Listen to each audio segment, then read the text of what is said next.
तो गाइस अब तक हमने देखा कि वेगापंक उन सभी लोगों को एक मैसेज देने लगता है जिस किसी के नाम में भी डी आता है, पर उससे पहले ही सेंट वर्करी अहमद के ऊपर एक जोरदार हमला कर देता है जिसकी वजह से इसके अंदर रखा हुआ ट्रांसपोंडर स्नेल तबाह हो जाता है और अहमद समुद्र की गहराइयों में डूबने लगता है और जाते वक्त यही कहता है। अब दुनिया के सभी लोग टेंशन में आ जाते हैं और सोचने लगते हैं कि ये वेगापंक ने डी नाम के बारे में क्या बताने वाला था और वेगापंक को किसने मारा, क्या उसे किसी ने असैसिनेट कर दिया। और दुनिया के सभी लोग सोचने लगते हैं क्योंकि लूफी ने ही वेगापंक को हॉस्टेज बना के रखा हुआ था जैसा कि सरकार ने न्यूज़पेपर में छपवाया था, और ऊपर से लूफी एक पायरेट भी है, तो सभी को लगता है कि लूफी ने ही वेगापंक को मारा होगा। और क्योंकि वेगापंक एक सरकारी साइंटिस्ट है तो सरकार खुद तो उसे नहीं मारेगी। और इन सभी की बातों में आकर लियो को भी लगने लगता है कहीं लूफी ने ही वेगापंक को नहीं मार दिया। लेकिन रेबेका को ये सारी बातों पर भरोसा नहीं होता है और बोलती है कि लूफी ऐसा कभी नहीं कर सकता है। एगहेड आइलैंड के ऊपर मरीन के सोल्जर्स जो कि अपनी शिप के ऊपर बैठे हुए थे, ये सभी लोग अपनी आंखों के सामने पांचों एल्डर्स को देखते हैं जो कि इस वक्त अपनी मॉन्स्टर्स फॉर्म में होते हैं। एल्डर्स यॉर्क को कांटेक्ट करते हैं और पूछते हैं कि अभी कितने वेगापंक जिंदा हैं इसे छोड़कर। अभी जितने लोग पंक रिकॉर्ड्स को एक्सेस कर पा रहे हैं मुझे छोड़ के लिलिथ और एटलस ही हैं जो कि अभी जिंदा है। लिलिथ अभी इसी फ्लोर पर है और एटलस नॉर्थ ईस्ट कोस्ट में है। जिसके बाद हमारे एल्डर्स डिसाइड करते हैं कि हम एटलस और लिलिथ को जान से मार देंगे और भले ही स्टेला की यहाँ पर डेथ हो चुकी है पर वेगापंक का ये पंक रिकॉर्ड्स कंटिन्यू ग्रो होता रहेगा और जब तक यॉर्क इनके साथ है वो इसे एक्सेस कर ही सकती है, तो इन्हें बाकी दोनों की जरूरत नहीं। लेबोफेज के अंदर काको स्टेसी को यहाँ से जाने के लिए कहता है तुम्हें यहाँ से जाना होगा, अगर लूची यहाँ पर आ गया तो मैं भी उसे नहीं रोक पाऊंगा, जाओ यहाँ से। यहाँ पर जायंट्स अपनी शिप को तैयार करके यहाँ से निकलने की तैयारी करने लगते हैं और लूफी भी डॉरी और ब्रॉगी के साथ जायंट्स की शिप के ऊपर आ जाता है और इतनी ज्यादा बड़ी शिप को देखकर लूफी हैरान रह जाता है। जिसके बाद सांजी लूफी को बताता है कि उसॉप और चॉपर अभी लेबोफेज के ऊपर ही मौजूद हैं और काशी जिसे कि डॉल ने बहुत ही बुरी तरह से जख्मी कर दिया था इसे भी रेस्क्यू कर लिया जाता है पर इसकी हालत बहुत ही ज्यादा खराब हो चुकी है। ओइमो काशी क्या हाल है? और लूफी काफी समय के बाद इन दोनों से मिलता है। भाई तुम्हारे पास कुछ खाने को है क्या? भूख लग रही है? पर नेवी अभी भी इनकी शिप के ऊपर हमला करते जा रही थी और वाइस एडमिरल डॉल भी इनके पीछे पीछे आ रही होती है, लेकिन बोनी अपने डेविल फ्रूट की ताकत का यूज करके डॉल पर हमला कर देती है जिसकी वजह से वाइस एडमिरल ब्लू ग्रास और डॉल दोनों ही छोटे बच्चे बन जाते हैं। नामी-सान सांजी बोल रहा हूँ, हम यहाँ से निकलने के लिए तैयार हैं। सांजी एडिसन की वजह से हम भी बहुत ही जल्द नीचे समुद्र में आ जाएंगे। अगर किसी वजह से हम लोग नहीं आ पाते हैं तो तुम हमारी हेल्प कर देना। नामी सुनिए, मेरे होते हुए आपको चिंता करने की जरूरत नहीं। मेरे होते हुए आपको रॉबिन चान को और लिलिथ चान को कुछ नहीं हो सकता, भले ही ये बाकी सब नमूने डूब जाएं। अबे ओ सबको बचाना है सांजी के बच्चे, ठरकी ऐसा दोस्त है रे तू। पर इन सभी को रोकने के लिए एल्डर्स भी इन सभी के पीछे आने लगते हैं जिनका सामना करने के लिए लूफी ठूसने लगता है और जायंट्स की किचन के अंदर मौजूद सारा खाना ठूस रहा होता है। ओ भाई ये क्या तरीका करेगा? जायंट्स का शेफ भी काफी ज्यादा हैरान हो जाता है कि भाई ये सारा खाना जा कहाँ पे रहा है, छोटा सा शरीर है इसका। और लूफी सारा खाना खा जाता है। यार थोड़ा और चाहिए था, मिल जाएगा क्या? और सेंट मार्स उड़ते उड़ते जायंट्स की शिप के ऊपर आ जाता है और अपने मुंह से आग की बहुत सारी फ्लेम्स को बाहर निकालता है जिसकी वजह से जायंट्स की शिप के ऊपर आग लग जाती है और सेंट मार्स दोबारा से शिप के ऊपर दोबारा से हमला करने वाला होता है कि तभी चारों तरफ ड्रम्स ऑफ लिबरेशन की आवाज गूंज पड़ती है क्योंकि लूफी सन गॉड नीका वाली फॉर्म में दोबारा से आ चुका है। ठीक है, मेरा पेट भर चुका है, अब मैं इन सभी एल्डर्स की बैंड बजाऊंगा। लूफी पाजी सारा कुछ थोड़े होते ही है, बचा लियो सानू। और लूफी अपनी कल्पना की ताकत का यूज करके समुद्र की लहरों को ही रबड़ की तरह बाउंसी बना देता है जिसकी वजह से सारी शिप्स हवा में बाउंस होने लगती हैं। जिसके बाद लूफी अपनी गियर 5 की फॉर्म में बाहर निकलता है और इसकी ड्रम्स ऑफ लिबरेशन की आवाज को सुनकर सभी जायंट्स नाचने लगते हैं। ये तो फेस्टिवल की रिदम है। इनकी शिप में आग लगी है लेकिन फिर भी ये लोग नाचना शुरू कर देते हैं। आग लगे बस्ती में हमारे जायंट्स है मस्ती में। बोनी इनके डांस को नोटिस करती है और याद करती है कि ये तो वही डांस है जो कि इसके पिता कुमा सन गॉड नीका के रिदम पर बचपन में डांस किया करते थे। जिसके बाद बोनी लूफी को देखती है। नीका है? नीका? ये नीका कौन है? बोनी क्या तुम मेरे साथ मिलकर उन एल्डर्स की छुट्टी करना चाहोगी क्या?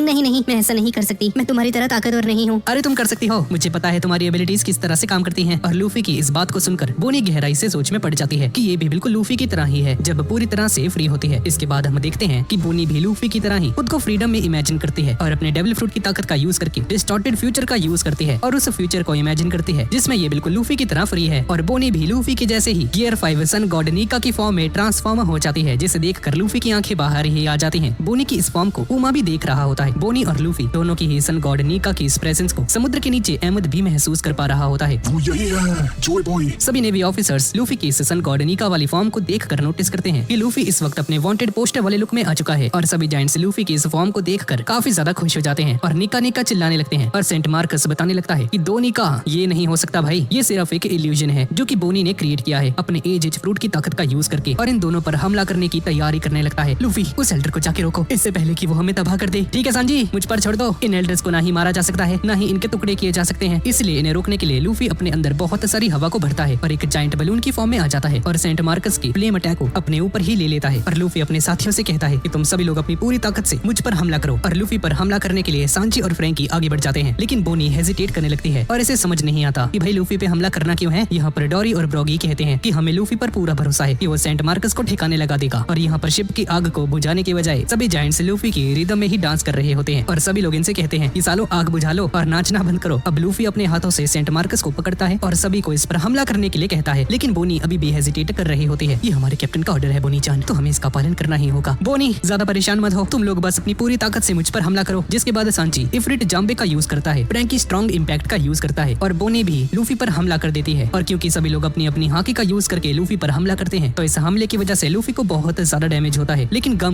डॉन बलून का यूज करके लूफी सेंट मार्कस को आसमान में बहुत ही दूर फेंक देता है और इसकी छुट्टी हो जाती है। अभी लोग दोबारा से शिप पर जाते हैं और लूफी सांजी से पूछता है कि भाई उस पर बाकी सभी लोग कहाँ पर रह गए, उन्हें अब तक तो आ जाना चाहिए था, पता नहीं उन्हें इतना समय क्यों लग रहा है। तभी एटलस यहाँ पर आती है और बताती है कि शायद कुछ गड़बड़ हो चुकी है, इसलिए हमारे साथियों को चेक करने के लिए एटलस ऊपर लैबोफेस की तरफ जाने लगती है और समुद्र के नीचे हमारा आयरन जायंट इसके अंदर का ट्रांसपोंडर स्नेल दोबारा से उठ जाता है और वेगापंक का ब्रॉडकास्ट मैसेज दोबारा से चालू हो जाता है। लेकिन इस मैसेज में बहुत सारा इंपॉर्टेंट पार्ट था जो कि टेलीकास्ट नहीं हो पाया और आधी स्टोरी को बीच में ही छोड़कर दोबारा से शुरू हो चुका है। इसमें वेगापंक बताता है कि इन्हीं लोगों के इनहेरिटेड थॉट्स को जनरेशन से पास किया गया है, जिन्हें उनकी विल कहा जाता है। लेकिन ये बातें दुनिया की समझ में नहीं आती हैं और वेगापंक के इस मैसेज को दोबारा से सुनकर यॉर्क बताने लगती है कि आयरन जायंट पर हुए हमले की वजह से मेंटल वेव्स ही टेम्पररी कट हुई थी, तो इसे पूरी तरह से बंद करने के लिए ये एल्डर्स को सब कुछ डिस्ट्रॉय करने के लिए कह देती है। और वेगापंक अपने मैसेज में बताता है कि जो कुछ भी मैंने अपने मैसेज में आप सभी को समझाया है, उम्मीद है आपको समझ में आ चुका होगा। यहाँ पर लूफी अचानक से देखता है कि आसमान से CP0 के एजेंट्स के साथ साथ सेराफीम्स अचानक से आसमान से गिरने लगा है और ये सब कुछ कर रहा है सेंट जुपिटर, जिसने अभी कुछ समय पहले ही एगहेड आइलैंड का बहुत सारा मलबा और बहुत सारी चीजें जो निकल ली थी उन्हें दोबारा से अपने पेट से बाहर निकाल रहा है। लेकिन तभी सेंट जुपिटर दोबारा से सब कुछ अपने मुंह के अंदर खींचना शुरू कर देता है और इस बार इसका टारगेट है लूफी और जायंट्स की शिप। लेकिन इससे पहले कि सेंट जुपिटर हमारे साथियों को अपने मुंह के अंदर भर पाता, लूफी सीधा इसके पास जाता है और अपने जायंट पंच से सेंट जुपिटर को एक जोरदार मुक्का मार देता है। ये देखकर सभी लोग खुश हो जाते हैं और सभी मरीन ऑफिसर्स भी ये देखकर शॉक्ड रह जाते हैं कि भाई ये CP0 के एजेंट्स आसमान से कैसे गिर रहे हैं। और जब लूफी सेंट जुपिटर से लड़ रहा होता है, सेंट वर्करी हमारी शिप के ऊपर हमला करने के लिए आगे बढ़ जाता है और इतना ज्यादा बड़ा होता है कि इसे कोई भी रोक नहीं सकता था। और जैसे ही वर्करी जायंट्स की शिप के ऊपर हमला करने ही वाला होता है, तभी समुद्र के नीचे से एंट्री हो जाती है हमारे एंशिएंट जायंट रोबोट अहमद की, जो कि एक जोरदार पंच मार के वर्करी को साइड कर देता है। और अहमद को जॉय बॉय के द्वारा कही गई एक बात याद आती है और हम पहली बार जॉय बॉय की आवाज को सुनते हैं, जिसमें जॉय बॉय ने अहमद से कहा था कि अहमद जब सही समय आ जाएगा, और ये सही समय कब है इसके बारे में अहमद यहाँ हमें अभी नहीं पता है। लेकिन फाइनली हमारा लूफी और अहमद एक दूसरे के आमने सामने आ चुके हैं। रोबो भाई कितना कूल है तू। लेकिन अहमद लूफी को जॉय बॉय समझ रहा होता है। ये अजीब है, काफी ज्यादा अजीब है जॉय बॉय। आज से 26 साल पहले पंख हैजार्ड के अंदर प्रोफेसर क्लोवर वेगापंक के पास आते हैं। क्लोवर वेगापंक से रिक्वेस्ट करता है कि प्लीज वॉइड सेंचुरी को रिसर्च करने में मेरी हेल्प करो। और इस रिसर्च को क्लोवर इसीलिए करना चाहता था क्योंकि इस दुनिया में बहुत ज्यादा अंधेरा है जो कि इग्नोर नहीं किया जा सकता। इसके बाद वेगापंक जो कि काफी ज्यादा जवान होता है, क्लोवर से कहता है मैं तुम्हें कोई भी इंफॉर्मेशन नहीं दे सकता हूँ और तुम तो बहुत ही बार सरकार के द्वारा पकड़े जा चुके हो और तुम अभी भी सरकार के रेडार में हो और सरकार तुम्हें बस इसीलिए जिंदा रख रही है ताकि तुम्हारा पीछा करके तुम्हारे पूरे सर्कल को ही खत्म कर सके। जिस डार्कनेस की तुम बात कर रहे हो उसे हम पास्ट में हुए कुछ इवेंट्स के आधार पर जज नहीं कर सकते हैं। जिसके बाद क्लोवर वेगापंक को बताता है कि इसने अपनी आंखों के सामने एक इंसान को मरते हुए देखा था जिसके नाम में डी है, जिस बंदे के साथ इसने अपना पूरा चाइल्डहुड बिताया था और वो कोई और नहीं बल्कि इसका बड़ा भाई था और अपना असली नाम क्लाउडी क्लोवर बताता है। और प्रोफेसर क्लोवर इसे बताते हैं कि जब सरकारी एजेंट्स ने इसकी आंखों के सामने इसके भाई को टपका दिया था तो इसने अपनी जान बचाने के लिए एक झूठ बोला था कि ये बस इसका दोस्त है, उसका भाई नहीं, और इस चीज का गिल्ट इसे बहुत समय तक रहता है। प्रोफेसर क्लोवर आगे बताता है कि ऐसे बहुत सारे हिस्टोरिकल रिकॉर्ड्स हैं जिन्हें की इरेज किया जा रहा है ताकि सरकार की पोल ना खोल दे। देखो भैया मैं तुम्हारी हेल्प नहीं कर सकता हूँ और जो भी तुमने मुझे बताया मैं वो सारी चीजें भी भूल जाऊंगा, तुम अपनी जान बचाओ। लेकिन क्लोवर वेगापंक से कहता है कि मैं किसी भी कीमत पर सच्चाई का पता लगा कर ही रहूंगा क्योंकि वो पास्ट की वॉइसेस को भी सुन सकता है। इसके 3 सालों के बाद यानी कि आज से 22 सालों पहले सरकार बस्टर कॉल के थ्रू पूरे ओहारा आइलैंड को ही खत्म कर देती है। पंख हैजार्ड के अंदर हम सीजर क्लाउन को देखते हैं जो कि वेगापंक के साथ एक रिसर्च में काम कर रहा होता है और बोलता है कि सरकार ने बहुत ही बढ़िया काम किया, सभी आर्कियोलॉजिस्ट्स को ही खत्म कर दिया। अब कोई भी वॉइड सेंचुरी के बारे में रिसर्च करने से पहले 100 बार पहले सोचेगा। लेकिन वेगापंक क्लोवर की मौत पर बहुत ही ज्यादा दुखी होता है और आगे चलकर इसे पता चलता है कि उस इंसिडेंट में एक सर्वाइवर बच गया था जो कि एक छोटी सी बच्ची है जो कि है निको रॉबिन, जिसके ऊपर सरकार ने बाउंटी रख दी है। जिसके बाद वेगापंक ओहारा के लोगों को श्रद्धांजलि देने के लिए दोबारा से आइलैंड में जाता है जहाँ पर ये दिखता है कि ओहारा के लोगों के पास आइलैंड से बचकर भागने का समय था। लेकिन इसके बावजूद इन लोगों ने इन किताबों की रक्षा की, अपनी सारी रिसर्च और डॉक्यूमेंटेशन को सुरक्षित करने का फैसला लिया और इस चीज को देखकर वेगापंक रोने लगता है और क्लोवर को भी याद करता है। इसके बाद हम दोबारा से प्रेजेंट में आ जाते हैं जहाँ पर वेगापंक सभी को बताता है कि इसने किसी से सुना था कि वो पास्ट की वॉइसेस को सुन सकता है। इतिहास को हमेशा धुरंधरों के द्वारा लिखा जाता है और जो भी हार चुके थे उनकी आवाजें अब समुद्र की गहराइयों में डूब चुकी है और मुश्किल से ही सुनाई देती है। पर वो सच्चाई जो कि एक बहुत ही बड़े सेक्रीफाइस के बाद डिस्कवर की गई थी उसको मैंने दुनिया के सामने रख दिया है और मुझे पूरा भरोसा है कि ये ब्रॉडकास्ट पूरी दुनिया के सामने सुरक्षित पहुंच चुका होगा। और वेगापंक के के इन वर्ड्स को सुनकर रॉबिन भी रोने लगती है। लेबोफेज के अंदर जोरो लिलिथ से कहता है,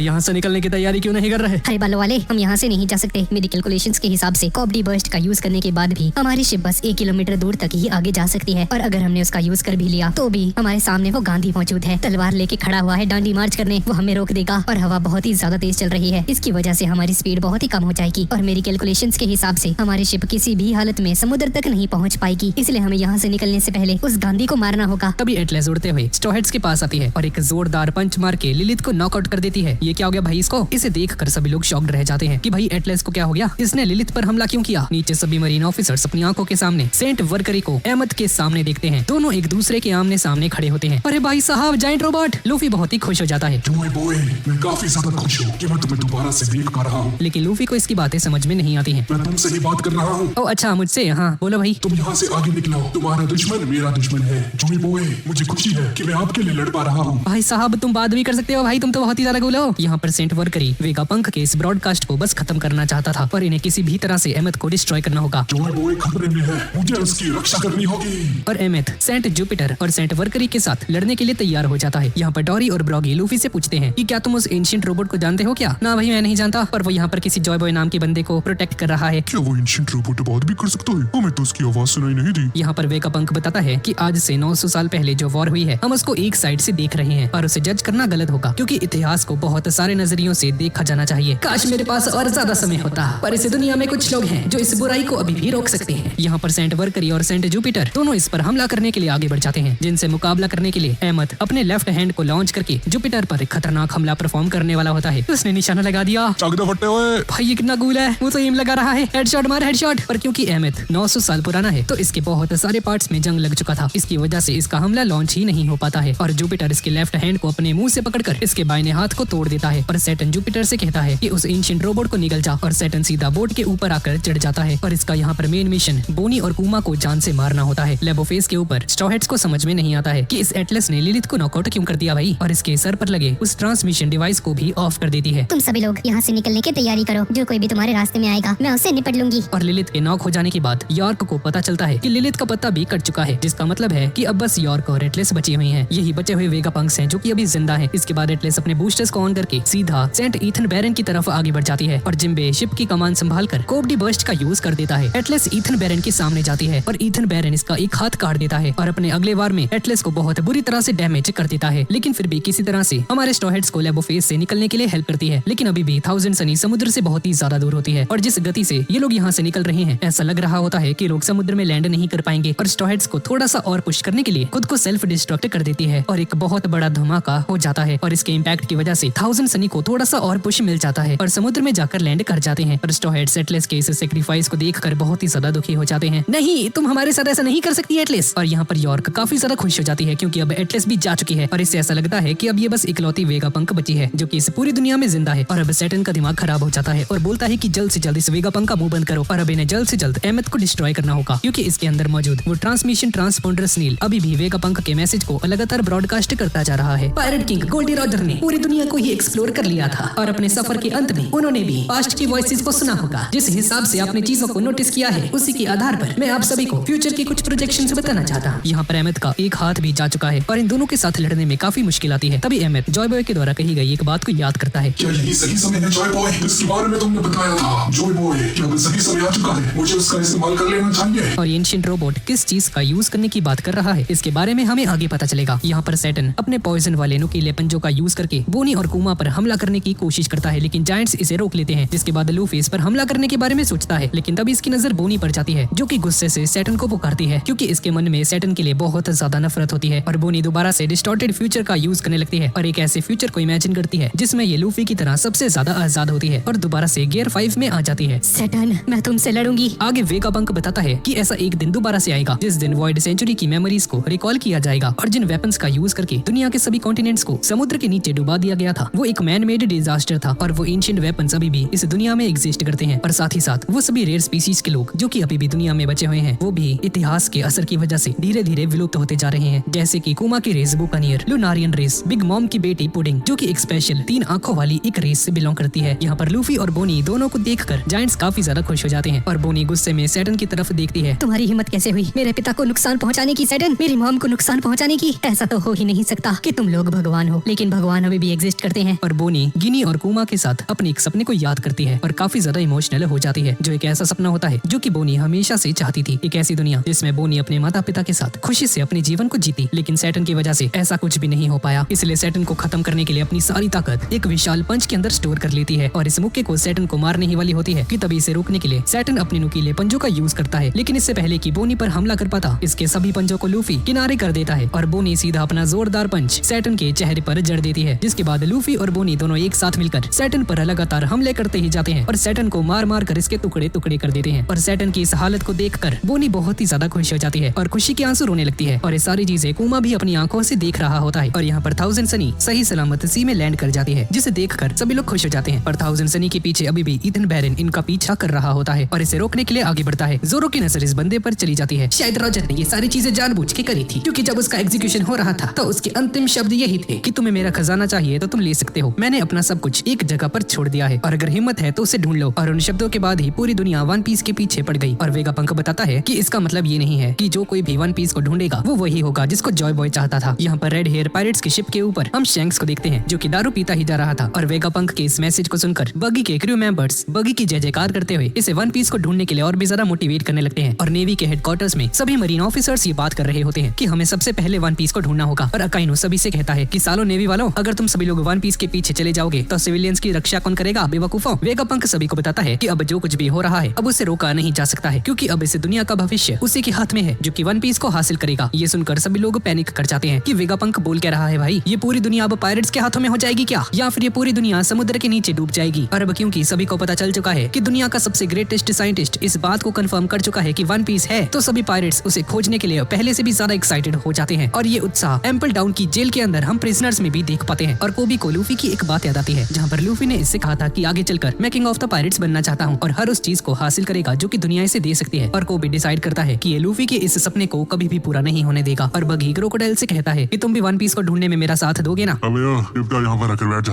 one piece. Black beard pirates की शिप पर हम वैन ओगर और कैटरीना डिवॉन को देखते हैं, जो कि कुछ समय पहले यहीं एगहेड आइलैंड के ऊपर थे पर अब यहाँ से जा रहे हैं। कैटरीना ब्लैक बियर्ड को कॉल लगाती है कि इनके साथ कैरिबो है और इसके पास कुछ ऐसी इंफॉर्मेशन है जिसे सुनकर तुम्हारा फायदा हो सकता है। और ब्लैक बियर्ड कहने लगता है, ठीक है, उसे मेरे पास लेकर आओ, लेकिन अगर वो जानकारी मेरे किसी काम की नहीं हुई तो मैं खुद अपने हाथों से उसका गला घोट दूंगा। और जैसे ही वेगापंक दोबारा से एक बहुत ही जरूरी बात बताने वाला होता है, जॉय बॉय दरअसल वो था, तभी सेंट वर्करी एक जोरदार टक्कर एमथ पर मार देता है, जिसकी वजह से वो ट्रांसमिशन ट्रांसपोंडर स्नेल तबाह हो जाता है और वेगापंक का मैसेज परमानेंटली स्टॉप हो जाता है। और सभी लोग शॉक्ड हो जाते हैं कि मैसेज अचानक से बंद क्यों हो गया। एमथ बुरी तरह से घायल हो जाता है और इसके बहुत सारे पार्ट्स डिस्ट्रॉय हो जाते हैं। और सेंट वर्करी को लगता है कि अब शायद से वेगापंक का मैसेज पूरी तरह से बंद हो चुका है। और सेंट वर्करी और जुपिटर फैसला करते हैं कि अब इन्हें इन सभी को जान से मारना होगा, यहाँ से कोई भी जिंदा बच के वापस नहीं जाना चाहिए। और सैटर्न, जिसकी बोनी और लूफी ने बैंड बजा दी थी, ये भी दोबारा से रीजनरेट हो जाता है। भाई बहुत ढीठ है यार, बहुत ज्यादा। और गांधी जी थाउजेंड सनी को डिस्ट्रॉय करने के लिए डांटी मार्च करते हुए पीछे आ रहे होते हैं। चॉपर और ऊसॉप की फट जाती है और नामी जोरो से कुछ करने के लिए कहती है, जोरो कुछ करो यार। और जोरो भी ईथन बैरन का सामना करने के लिए तैयार हो जाता है। यहाँ पर नीचे एमिथ दोबारा से खड़ा होने की कोशिश करता है। जॉय बॉय, मुझे माफ कर देना। ओए जाइंट रोबो, क्या तुम ठीक हो? मैं आपसे माफी मांगना चाहता हूँ। ये हो ही नहीं सकता कि आप अभी तक जिंदा हो। भाई क्या बोल रहे हो तुम? मैं तो जिंदा हूँ कब से। मैं जिसकी बात कर रहा हूँ वो बिल्कुल आपकी ही तरह दिखता था। मेरी कुछ पुरानी यादें ताजा हो गई और मुझे उस दिन की याद आ गई। पांचों एल्डर्स थाउजेंड सनी को रोकने के लिए आगे बढ़ जाते हैं। मुझे माफ कर देना जॉय बॉय, ये मेरी ही गलती थी। मैं तुम्हें राजा नहीं बना पाया। राजा जी हैं? ये क्या बोल रहा है? तुम्हारा नाम क्या है? मेरा नाम है मंकी डी लूफी और मैं वही हूँ जो कि आगे चलकर किंग ऑफ द पायरेट्स बनेगा।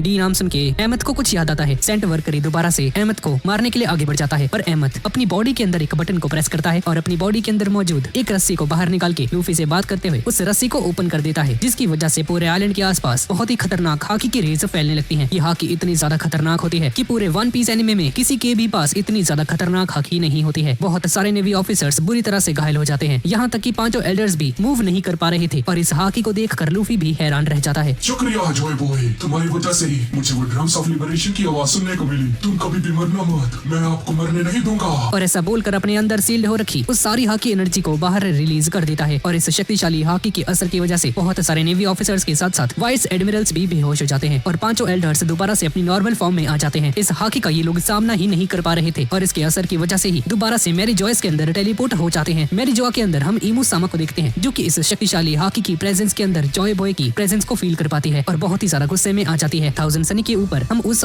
चॉपर को देखते हैं, जो कि बहुत ही ज्यादा खुश हो जाते हैं क्योंकि इन्हें लगा था कि अभी लोग मरने वाले हैं पर सुरक्षित समुद्र के अंदर लैंड कर चुके हैं। लूफी, उन मॉन्स्टर्स का क्या हुआ? वो तो सभी गायब हो गए, कहाँ गए वो लोग? नाम ही मुझे नहीं पता भाई। डोरी और ब्रॉगी को भी यकीन नहीं होता है कि वो एंशिएंट रोबोट हाकी को यूज कैसे कर सकता है और हाकी का यूज करके इसने लोगों को गायब कैसे कर दिया। नामी सान अब ठीक है ना? हाँ सांची, पर हमें बचाने के चक्कर में एटलस और एडिसन ने अपनी कुर्बानी दे दी। बाकी सभी एल्डर्स दोबारा से मेरी जॉइस के अंदर टेलीपोर्ट हो चुके हैं, लेकिन सैटर्न अभी यहीं होता है और काफी ज्यादा इंजर्ड हो चुका है और लड़खड़ाते हुए सीधा अहमद के पास जाता है और अहमद बहुत सालों पहले उसी दिन को याद करता है जब जॉय बॉय ने इससे कहा था कि इसे उसी समय पर यूज करना जब सही समय आ जाएगा। और ये वही दिन था जिस दिन जॉय बॉय ने अपनी ग्रेटेस्ट हाकी को एक रस्सी के अंदर गांठ लगाकर अहमद के अंदर सील कर दिया था और हम पहली बार जॉय बॉय को देख पाते हैं और जॉय बॉय कहने लगता है कि मेरे जाने के बाद भी तुम बहुत सालों तक जिंदा रहोगे और आगे चलकर एक दिन ऐसा आएगा जब मैं तुम्हारी हेल्प करने के लिए जिंदा नहीं रहूंगा। उस वक्त पर जब तुम्हें लगे कि तुम्हारी जिंदगी खतरे में है या फिर कोई ऐसा है जिसकी तुम रक्षा करना चाहते हो तो वही सही समय होगा मेरी इस ताकत का यूज करने का और तुम्हें बस इसकी गांठ को खोलना होगा। और बोलता है कि जब सही समय आ जाएगा तो मैं तुम्हारी हेल्प करने वहाँ पर आ जाऊंगा हाकी के रूप में, जैसे मैं हमेशा से तुम्हारी रक्षा करता आया हूँ। मुझे खुशी है, शुक्रिया जॉय बॉय,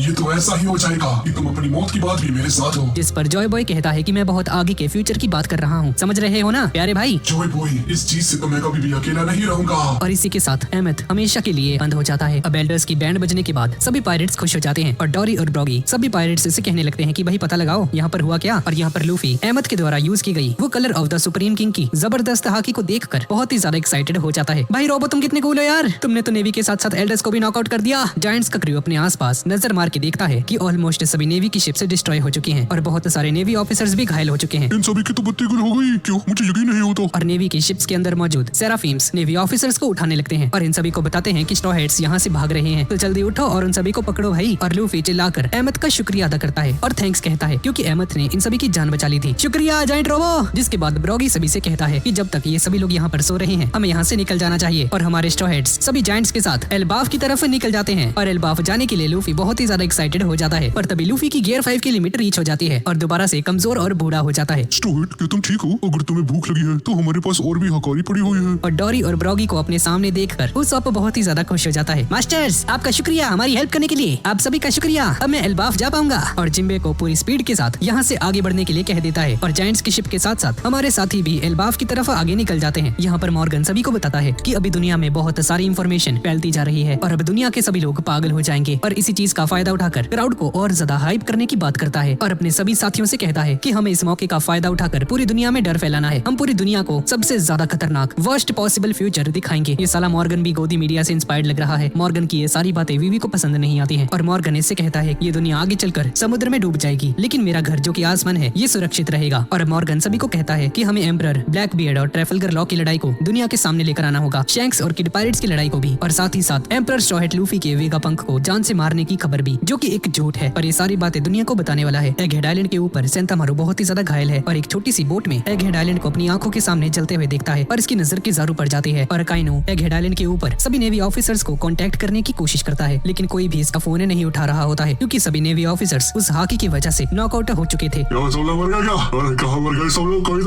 किजारू इसका फोन उठाता है। बबुआ, तुम बहुत ही ज्यादा शोर मचाते हो। यहाँ पर सभी नेवी ऑफिसर्स सभी लोग बेहोश हो चुके हैं रे। काफी लंबे समय तक ये लोग उठने नहीं वाले हैं रे बाबा। ऐसा क्या हो गया? सैटर्न सामान सेफ है या नहीं? और किजारू काइनो से कहता है कि जब ये सभी लोग होश में आ जाएंगे तो मैं तुम्हें रिपोर्ट करने के लिए कह दूंगा। तुम किसी गाँव के नहीं रहे है ना? और किजारू वेगापंक की मेमोरीज को याद करता है और थोड़ा सा इमोशनल हो जाता है। साकासूजी बाबा, मैं तुमसे कुछ पूछना चाहता हूँ। क्या तुमने कभी अपने करीबी को अपने हाथों से मारा है क्या रे बाबा? और किजारू को वेगापंक के साथ अपनी पहली मुलाकात याद आती है और उन सभी मोमेंट्स को भी याद करता है जो इसने वेगापंक के साथ बिताए थे। और यहाँ पर इन लोगों ने एक साथ मिलकर एगहेड आइलैंड को अपने हाथों से तैयार किया था और इतने समय तक काम करने के बाद ये सभी लोग एक परिवार की तरह हो चुके थे। लेकिन अब किजारू ने अपने हाथों से वेगापंक को मार डाला और इसे वेगापंक के आखिरी शब्द याद आते हैं जिसमें वेगापंक ने इससे कहा था कि अगर ये आइलैंड डिस्ट्रॉय हो जाता है तो इससे पूरी दुनिया की प्रोग्रेस 100 साल पीछे चली जाएगी। और वेगापंक को याद करते हुए किजारू रोने लगता है। सुन रहे बाबा, अगर तेरे पास समय है तो तुम वहाँ पर बैठकर मेरे ऊपर शक कर सकते हो रे बाबा। उसके बाद अगर तुम्हें फुर्सत मिले तो यहाँ पर आकर अपनी आंखों से वो सब कुछ देखो रे बाबा जो मैं देख रहा हूँ। मुझे माफ कर देना भाई। चुप कर रहे बुड़बक, अब बहुत लेट हो चुका है। पर पूरा का पूरा एगहेड आइलैंड जो कि डिस्ट्रॉय हो चुका था, इस नजारे को देखकर सेंतामारू रोने लगता है। जायंट्स की शिप के ऊपर सांची वेगापंक की बॉडी को देखता है। मैंने आखिरी समय तक हार नहीं मानी वेगापंक। जो बातें आपने पहले कही थी जब हम बोनी को बचाने के लिए नीचे आ रहे थे, उन बातों को मैं अभी भी समझ नहीं पा रहा। क्या यही वो नतीजा था जो कि तुम चाहते थे? मुझे इसका जवाब चाहिए क्योंकि मैं अभी भी आपकी कही गई बातों को समझ नहीं पा रहा। दरअसल जब वेगापंक बोनी को बचाने के लिए फ्रैंकी, सांची और एटलस के साथ नीचे आ रहा था तब वेगापंक ने इन सभी से कहा था कि मैं नीचे रुक जाऊंगा और तुम लोग मुझे बचाने की कोशिश मत करना और मुझे बस वहीं पर मरना मरने देना। और यही बात सांजी अभी याद कर रहा होता है कि क्या वेगापंक यही चाहता था क्या। इसके बाद हम एक फ्लैशबैक को देखते हैं। लूफी के एगेड आइलैंड पर आने से 2 हफ्ते पहले वेगापंक, शाका और पाइथागोरस पावर प्लांट के अंदर मौजूद एक अजीब सी वार्निंग को देखते हैं और इसे देख कर इन्हें पता चलता है कि किसी ने पावर प्लांट में छेड़छाड़ की है, क्योंकि अचानक से सभी सेराफिम्स की एनर्जी को एकदम से ही इंक्रीज कर दिया गया और इनकी एनालिसिस के हिसाब से जो भी डेटा इसके सामने पड़ा हुआ है, मदर फ्लेम का कुछ हिस्सा यहाँ पर चुराया गया है, जिसे चुराने के बाद पावर प्लांट की रीडिंग्स को काफी केयरफुली छेड़ा भी गया ताकि किसी को इसके बारे में पता न चले। और ऐसा सिर्फ एक ही इंसान है जो कि कर सकता है, जो कि है वेगापंक। मेरी ही सैटेलाइट्स में से कोई एक गद्दार है जिसने मदर फ्लेम को चुरा लिया है। क्या ये लिलिथ का काम है? पर पाइथागोरस इसे शांत करता है और बोलता है कि अभी इसके बारे में हमें कुछ भी नहीं मालूम है। अभी हम तीनों को छोड़कर बाकी 4 लोगों में से ही कोई एक है जिसने ये किया होगा। शायद से ये काम लिलिथ का है। और ये काम किसने किया है इसे ढूंढने में लग जाते हैं। इस रिसर्च में इन्हें 1 हफ्ता लग जाता है और इन्हें मालूम पड़ जाता है कि भाई लिलिथ ने कुछ नहीं किया है, ये काम यॉर्क का है। क्या यॉर्क?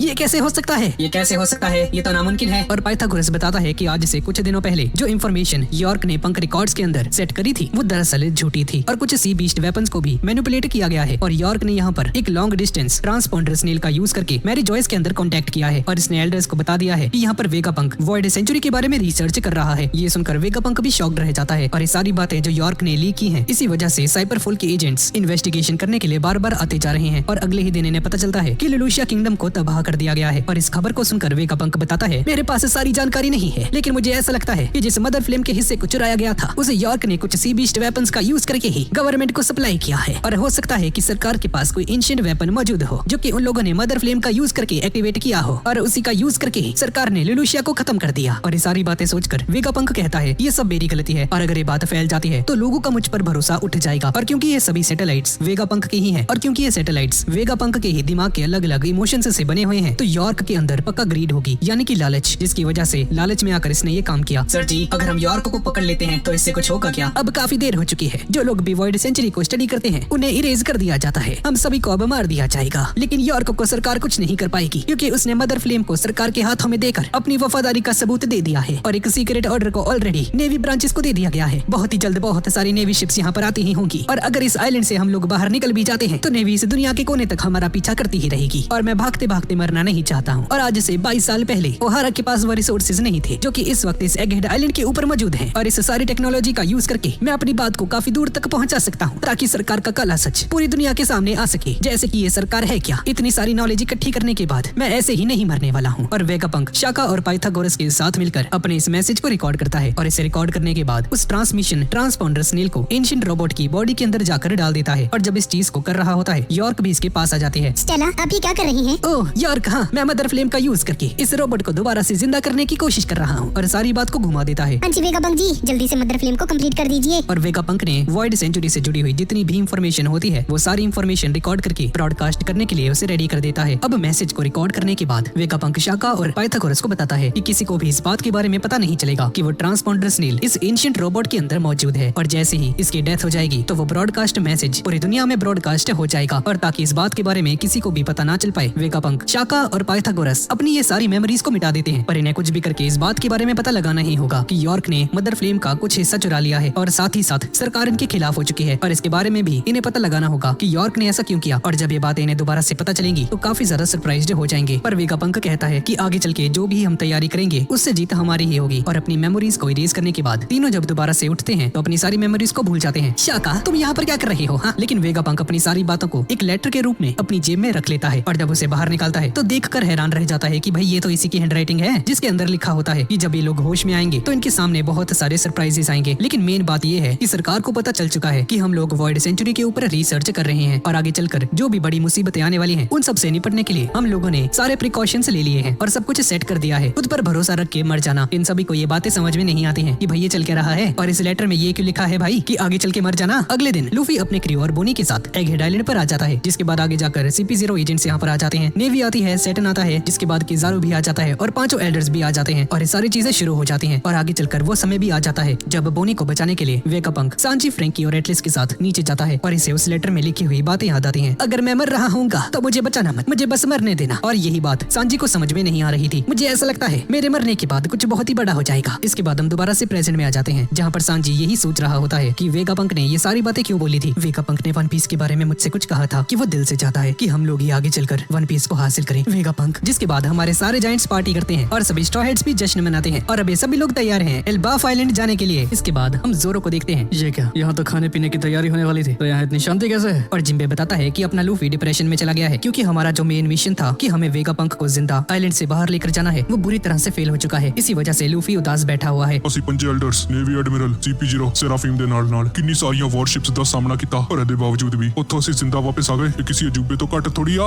जिम्बे भी इस पर एग्री करता है। लूफी अब एक एम्परर है, उसे अपनी इमेज के बारे में सोचना चाहिए। अगर वो एक बूढ़े इंसान की मौत को लेकर ऐसे उदास होकर बैठ जाएगा तो ये उसकी इमेज के लिए अच्छा नहीं होगा। एगहेड आइलैंड के ऊपर हम CP0 को देखते हैं जो कि बाकी बेहोश पड़े एजेंट्स को उठाने की कोशिश कर रहे होते हैं। तभी CP0 के रॉब, लूची और काकू यहाँ पर आ जाते हैं और ये लोग इनसे स्टसी के बारे में पूछने लगते हैं और लूची इन्हें बताता है कि हमने स्टसी को मार दिया है। ये सुनकर सभी लोग शॉक्ड रह जाते हैं। और गाइस, बाय द वे, ये वन पीस एनिमे सीरीज का लास्ट एपिसोड है और एपिसोड नंबर 1156 5 अप्रैल को आने वाला है, जैसा कि आप सभी लोग जानते ही हैं। और गाइस, अब क्योंकि वन पीस खत्म हो चुकी है तो हमें किसी न्यू सीरीज को शुरू करना होगा। और आपको अगली सीरीज कौन से एनिमे पर चाहिए, प्लीज नीचे कमेंट्स में जरूर बताइएगा। जिस पर सबसे ज्यादा वोट्स आएंगे अगली सीरीज उसी एनिमे पर बनाई जाएगी। और यहाँ शिप के अंदर हम सैटर्न को देखते हैं जो कि सभी वाइस एडमिरल्स से कहने लगता है, जिस चीज को हमें बचाना था हमने उसे बचा लिया है। यॉर्क, पंक रिकॉर्ड्स और पावर प्लांट, हमें इसे सुरक्षित रखना था। इसका मतलब है कि अब हम लोग मदर फ्लेम को भी हासिल कर सकते हैं, जो कि अभी के लिए काफी रहेगा। और सभी वाइस एडमिरल्स सैटर्न से माफी मांगने लगते हैं क्योंकि सारी गलती इन्हीं की थी कि इन्होंने बस्टर कॉल को ठीक से यूज नहीं किया और इन्हीं की लापरवाही की वजह से स्ट्रॉ हेड्स और ज्वेलरी बोनी एगहेड आइलैंड से एस्केप कर गए। लेकिन क्योंकि अब स्ट्रॉ हेड्स एल्बाफ की तरफ आगे बढ़ चुके हैं तो अभी भी उनके पीछे जाकर उन्हें पकड़ सकते हैं। नहीं, तुम में से कोई भी एल्बाफ नहीं चाहेगा।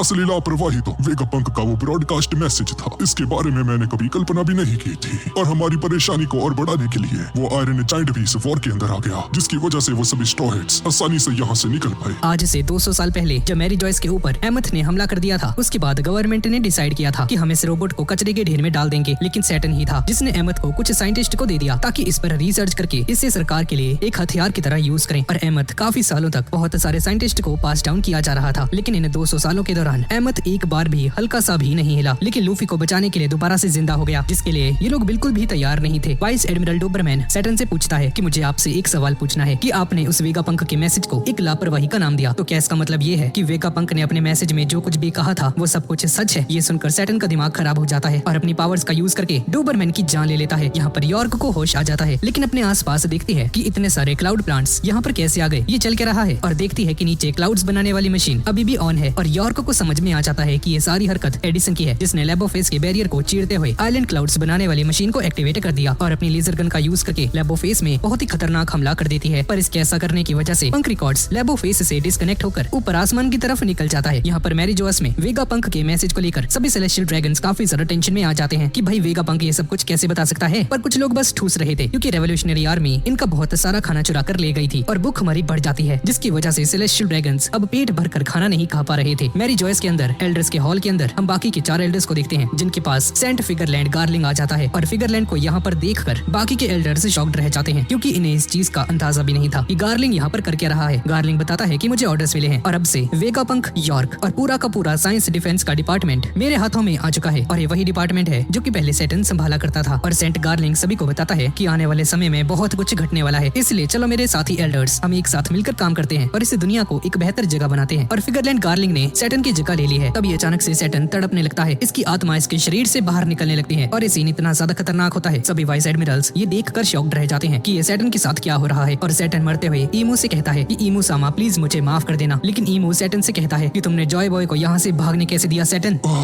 मुझे पता नहीं था। लूफी जिसके पास जॉय बॉय की ताकत है वो इतना ज्यादा स्ट्रॉन्ग हो सकता है। प्लीज मुझे माफ कर दो ईमू सामा, ऐसा दोबारा नहीं होगा। लेकिन ईमू सामा सैटर्न से बहुत ही ज्यादा गुस्सा हो गई थी, इसी वजह से सैटर्न को मार देती है और पीछे सैटर्न का एक हड्डियों का ढांचा रह जाता है। भाई साहब इतना ज्यादा खतरनाक, किसी को अपनी आंखों पर भरोसा नहीं हो रहा होता है कि भाई ये हो क्या गया। इसके बाद हम एडिसन को देखते हैं जो कि शाका, एटलिस और पाइथागोरस को पंक रिकॉर्ड्स के अंदर से एक्सेस कर लेता है और सभी वेगापंक्स यॉर्क की इस हरकत की वजह से इस पर बहुत ही ज्यादा गुस्सा हो जाते हैं और बोलते हैं कि इंसानियत की डेवलपमेंट के लिए पंक रिकॉर्ड्स का सुरक्षित रहना काफी ज्यादा जरूरी है और इसे दोबारा से यूज में लाने के लिए अब 500 सालों का समय तो लगने ही वाला है। भले ही पूरी दुनिया को ये लग रहा हो कि वेगापंक मर चुका है, लेकिन हम लोग अभी भी दुनिया में ट्रेवल कर सकते। लेकिन कोई न्यू इन्वेंशन करने के लिए अब इनके पास कोई फंड्स नहीं बचे हैं, इसलिए कुछ ज्यादा नहीं कर सकते हैं। और एडिसन जिसकी खुद की बॉडी डिस्ट्रॉय हो चुकी थी, ये बाकी के सैटेलाइट्स के बॉडी पार्ट्स को अपने अंदर अटैच करके एक नई बॉडी को तैयार कर लेता है, जिसके बाद वेदेरिया को कांटेक्ट करके हेलो वेदेरिया, मैं वेगापंक बोल रहा हूँ। लेकिन वेदेरिया के साइंटिस्ट इस कॉल के लिए बिल्कुल भी तैयार नहीं थे। अरे तुम तो मर गए थे ना, तो तुम कॉल कैसे कर रहे हो? यही कामाबा का किंगडम के अंदर वाला वेगापंक के सभी मैसेजेस के नोट्स बना रही होती है कि दुनिया दोबारा से समुद्र के नीचे डूबने वाली है। एक एंशिएंट वेपन है जो कि अभी भी एग्जिस्ट करता है और जो कोई भी वन पीस को हासिल करेगा वही किंग ऑफ द पायरेट्स बनेगा। तभी साबो कहता है कि अगर ये दुनिया समुद्र के नीचे डूब भी जाती है तो भी इस दुनिया में जो सबसे हाईएस्ट एलिवेशन है वो है रेड लाइन, जिसके ऊपर मैरी जॉयस है, जिस पर सेलेस्टियल ड्रैगन्स रहते हैं और वो लोग तब भी सुरक्षित रहेंगे। और इवांकोव बताती है टकीला वुल्फ, वोडका वुल्फ, रम वुल्फ और बर्बन वुल्फ, ये चारों वही जगहें हैं जहाँ पर पिछले 700 सालों से मेगा स्ट्रक्चर्स बनाए जा रहे हैं, जिसका इंपॉर्टेंस शायद हमें आगे के पार्ट्स में पता चलेगा। यहाँ पर ड्रैगन कहने लगता है कि वेगा पंख, जो कुछ भी तुमने अपने मैसेज में बताया, मुझे नहीं लगता कि सब लोग इस पर विश्वास करेंगे, लेकिन तुमने अपनी जिंदगी को रिस्क में डालकर जो भी इंफॉर्मेशन हमें दी है हम उसके लिए जरूर तैयारी करेंगे और हमें जल्द से जल्द ये सब कुछ करना होगा, वरना आगे चल के सर्वाइव करने के लिए भी कोई सुरक्षित जगह बचेगी ही नहीं। डायंट्स की शिप के ऊपर लिलिथ को होश आ जाता है। सभी लोग न्यूट्रल होते हैं, लेकिन हमारे सांजी भैया बहुत ही ज्यादा एक्साइटेड हो जाते हैं। लिलिथ सोनिए, हाँ, अब जा गई। लिलिथ पंख रिकॉर्ड से कनेक्ट करती है और इसे एगहेड आइलैंड पर हुए सभी इंसिडेंट्स के बारे में पता चल जाता है और सांजी लिलिथ को बताता है कि इस वक्त हम लोग जायंट्स की शिप के ऊपर मौजूद हैं और ये बहुत ही ज्यादा बड़ी है। पर मुझे तुम्हें बताना पड़ेगा, हम बाकी के वेगापंक्स को बचाने में नाकामयाब रहे, मुझे माफ कर देना। एटलस ने तुम्हें नॉकआउट कर दिया था और शायद से उसने जानबूझकर ये सब कुछ किया था। और लिलिथ कहती है कि तुम लोग चिंता मत करो, मुझे सब कुछ पता चल चुका है। जिसके बाद एटलस, शाका, पाइथागोरस इन सभी को याद करते हुए लिलिथ रोने लगती है। पर 1 सेकंड के बाद ही इससे भूख लग जाती है। क्या लड़की है भाई ये? आगे टेबल पर बहुत सारा खाना रखा हुआ है लिलिथ, अगर तुम भूखी हो तो उसे खा सकती हो। लिलिथ सोचती है कि इसे अचानक से इतनी ज्यादा भूख कैसे लग रही है, पर क्योंकि इसका माइंड यॉर्क से डिस्कनेक्ट हो चुका है, जो कि पहले सभी के हिस्से का खाना खा लिया करती थी, तो अब लिलिथ को सर्वाइव करने के लिए खुद ही खाना खाना होगा। यहाँ पर लूफी डिप्रेशन में होता है और इसीलिए इतना उदास बैठा हुआ था क्योंकि वेगा पंख को नहीं बचा पाया, जिसकी वजह से लूफी डिप्रेशन में चला जाता है। और लिलिथ लूफी से कहती है कि तुम चिंता मत करो, मैं कुछ समय पहले इसीलिए रो रही थी क्योंकि मैं अपनी बाकी की सैटेलाइट्स से बहुत ही ज्यादा उदास हो गई थी, लेकिन असलियत में ये सभी लोग जिंदा हैं, वेगा पंख अभी जिंदा है। ये सुनकर सभी लोग शॉक्ड रह जाते हैं और ये बताती है क्योंकि उनकी रियल बॉडी अभी नहीं है तो तुम सबके लिए वो सब मर चुके हैं, पर वो लोग अभी भी जिंदा हैं। लूफी तुम उदास मत हो, तुमने अपना वादा पूरा कर लिया है। भाई तुम क्या बोल रही हो, मुझे कुछ समझ नहीं आ रहा। वो दादू, वो ओल्ड मैन एप्पल अभी भी जिंदा है क्या? हाँ वो जिंदा है। ये बातें सुनकर लूफी का डिप्रेशन चला जाता है और दोबारा से खड़ा हो जाता है और सीधा दौड़ते हुए हमारे जायंट्स के पास जाता है और लूफी को दोबारा से खुश देखकर हमारे जायंट्स लूफी से कहने लगते हैं, तुम अभी बेहतर महसूस कर रहे हो स्टूअर्ट? हाँ दोस्तों, और तुम्हारा शुक्रिया हमारी हेल्प करने के लिए। जिसके बाद हमारे सारे जायंट्स जश्न की तैयारी करने लगते हैं और उसॉप हमेशा से ही जायंट्स की फीस्ट को देखना चाहता था और जोरो, फ्रैंकी और जिम्बे को भी नीचे बुला लेता है और सभी लोग एक साथ जश्न की तैयारी करके एक साथ खाना पीना खाने लगते हैं। और एल्बाफ जाने के लिए रॉबिन भी बहुत ही ज्यादा खुश होती है क्योंकि यहाँ पर इसकी मुलाकात सॉल से होने वाली है और चॉपर को गले से लगा लेती है। ये साला चॉपर भाई बहुत लकी है यार। और कुछ जायंट्स कह रहे होते हैं कि वेगा पंख ने कहा था कि जो भी वन पीस को ढूंढ लेगा वही इस पूरी दुनिया पर राज करेगा, तो आखिर कौन होगा वो इंसान जो कि किंग ऑफ द पायरेट्स बनेगा? और ये सारी बातें लूफी सुन लेता है। ओ भाई,